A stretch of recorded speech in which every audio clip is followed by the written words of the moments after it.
कौन है दादा साहिब फाल्के? क्या दादा साहिब फाल्के ने रखी थी भारतीय सिनेमा की नींव? दादा साहिब फाल्के के सिर पर क्यों सवार था फिल्में बनाने की धुन? आखिर कितनी मुश्किलों के बाद बनी थी दादा साहिब फाल्के की पहली फिल्म? बॉलीवुड, जो कि भारत का फिल्म उद्योग है, आज पूरी दुनिया में अपनी तगड़ी पहचान बना चुका है। बॉलीवुड की ग्लैमर से भरी दुनिया ने लोगों के दिलों में एक खास जगह बना ली है और इसका प्यार लगातार बढ़ता ही जा रहा है। आज के समय में बॉलीवुड की फिल्मों की कहानियां, उनके गाने और एक्ट्रेसेस हर किसी के जुबान पर होते हैं, चाहे वो छोटे गांव हो या फिर बड़े शहर। हर जगह बॉलीवुड की दुनिया का एक अलग ही जादू है। फिल्मी गाने हर घर में सुनाई देते हैं और फिल्में हर किसी को पसंद आती हैं। आज के दौर में लोगों के लिए फिल्में देखना एक बेहतरीन टाइम पास बन चुका है।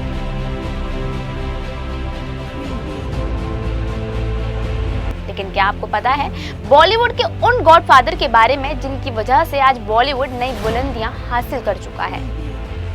अगर वो मेहनत नहीं करते तो बॉलीवुड को कोई पहचान नहीं मिलती। उनकी कड़ी मेहनत ने फिल्म जगत को एक अलग ही दिशा दी।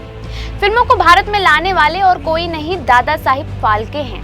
वो देश के एक महान प्रोड्यूसर, डायरेक्टर और स्क्रीन राइटर थे। उनके कामों की वजह से फाल्के को भारतीय फिल्म उद्योग का पितामह कहा जाता है।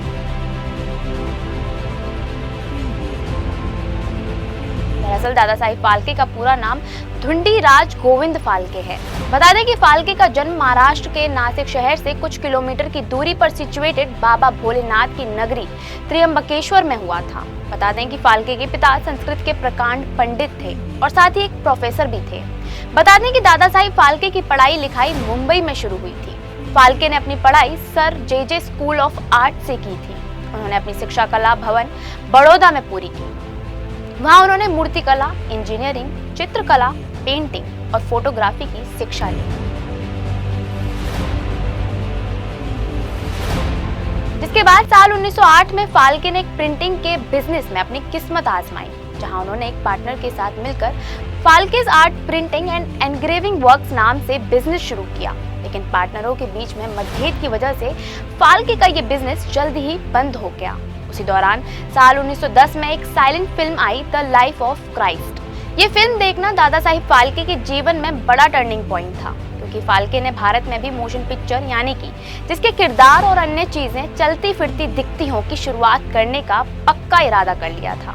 1912 में वो लंदन गए और वहाँ के फेमस फिल्म मेकर सेसिल हेपवर्थ से फिल्म की कई ट्रिक्स सीखी। जब इंग्लैंड से लौटे तो उनके साथ एक कैमरा, एक प्रिंटिंग मशीन और एक सपना था।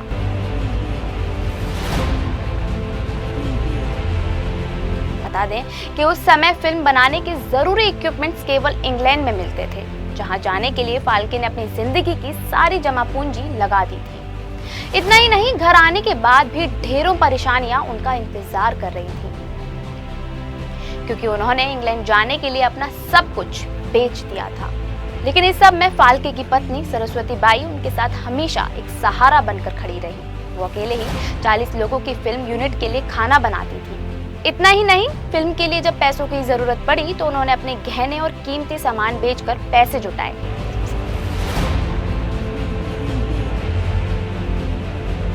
सबसे पहले उन्होंने मुंबई से मौजूद थिएटरों की सारी फिल्में देख डाली। 2 महीने तक वो हर शाम 4 से 5 घंटे तक सिनेमा देखते थे। इसका असर उनकी सेहत पर पड़ा और उनकी आंखों की रोशनी करीब करीब चली गई थी।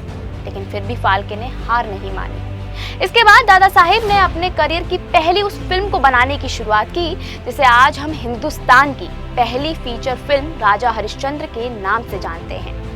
दादा साहिब फाल्के को अपनी पहली फिल्म बनाने में लगभग 6 महीने का समय लगा था।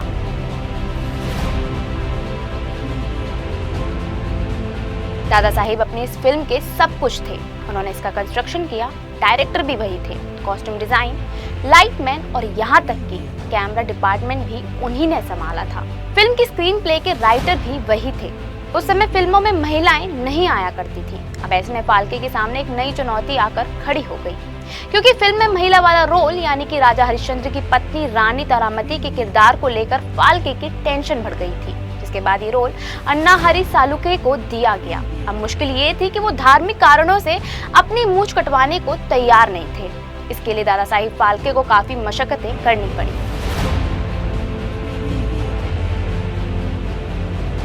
क्योंकि सालुके का हाव भाव लड़कियों जैसा था। ऐसे में किसी को शक भी नहीं हुआ कि रानी तारामती का रोल कोई पुरुष अभिनेता निभा रहा है। अन्ना सालुके भारतीय सिनेमा के पहले कलाकार थे जिन्होंने फिल्मों में डबल रोल प्ले किया था। खैर, तमाम परेशानियों के बाद फिल्म बनी और कोरोनेशन सिनेमा मुंबई में 3 मई 1913 को इसे दिखाया गया।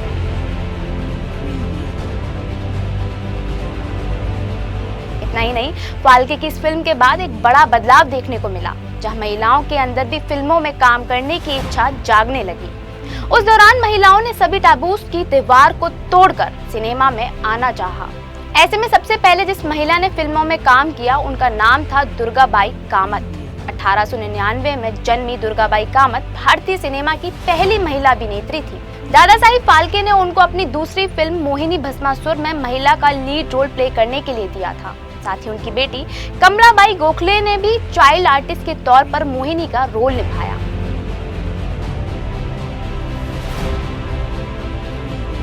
राजा हरिश्चंद्र की सफलता के बाद फाल्के ने फिर कभी पीछे मुड़कर नहीं देखा। इसके बाद दादा साहिब फाल्के ने कुछ पार्टनर्स के साथ मिलकर एक फिल्म कंपनी बनाई। उस कंपनी का नाम था हिंदुस्तान फिल्म्स। वो भारत की पहली फिल्म कंपनी थी जहां पर अभिनेताओं के साथ साथ टेक्नीशियंस को भी ट्रेनिंग दी जाने लगी। लेकिन फिर साल 1920 में उन्होंने अपनी इस कंपनी से इस्तीफा दे दिया। इसके साथ ही उन्होंने सिनेमा जगत से भी रिटायरमेंट लेने का बड़ा फैसला किया।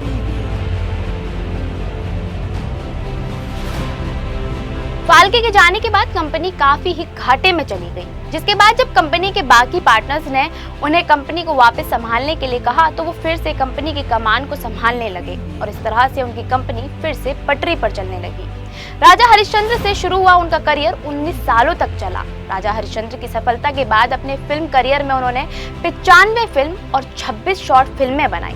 उनकी बेहतरीन फिल्मों में मोहिनी भस्मासुर, सत्यवान सावित्री, लंका दहन, श्री कृष्ण जन्म और कालिया मर्दान शामिल हैं।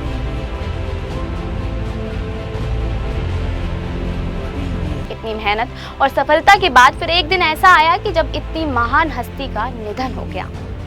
दरअसल दादा साहिब फाल्के ने 16 फरवरी साल 1944 के दिन दुनिया को अलविदा कह दिया था, जिसके बाद दादा साहिब फाल्के पुरस्कार उनके सम्मान में भारत सरकार ने 1969 में दादा साहेब फाल्के अवार्ड देना शुरू किया। ये भारतीय सिनेमा का सबसे प्रेस्टिजियस अवार्ड है। बता दें कि सबसे पहले ये अवार्ड पाने वाली देविका रानी चौधरी थी। हर साल दादा साहिब फाल्के फिल्म फेस्टिवल होता है, जिसमें best short film, best director, best feature film, best producer, best actor और बेस्ट एक्ट्रेसेस और भी कई तरह के अवार्ड्स उन लोगों को दिए जाने लगे जिन्होंने अपनी फिल्मों में बेहतरीन काम किया है। आज फिल्मी दुनिया के हर कलाकार का सपना होता है कि उसे उसकी कला के लिए एक दिन दादा साहिब फाल्के पुरस्कार से सम्मानित किया जाए। तो ये थी दादा साहिब फाल्के की कहानी, जहां उन्हें अपने करियर की शुरुआत में काफी ही कठिनाइयों का सामना करना पड़ा था, लेकिन उसके बावजूद उन्होंने कभी हार नहीं मानी और अपने सपनों को सच करने के लिए पूरी मेहनत की। दादा साहिब फाल्के ने भारतीय सिनेमा की नींव रखी और यही वजह है कि आज दादा साहिब फाल्के हर बॉलीवुड लवर के दिल में छाए हुए हैं। उनकी लगन, समर्पण और संघर्ष ने उन्हें न केवल सिनेमा के क्षेत्र में एक महान हस्ती बना दिया, बल्कि उन्होंने भारतीय सिनेमा को एक नई दिशा भी दी। इसलिए दादा साहिब फाल्के का नाम हमेशा हमारे दिलों में रहेगा और वो हमेशा फादर ऑफ सिनेमा के रूप में जाने जाएंगे। ऐसी ही और भी वीडियोस को देखने के लिए फॉलो और सब्सक्राइब करें इंस्टा फीड को।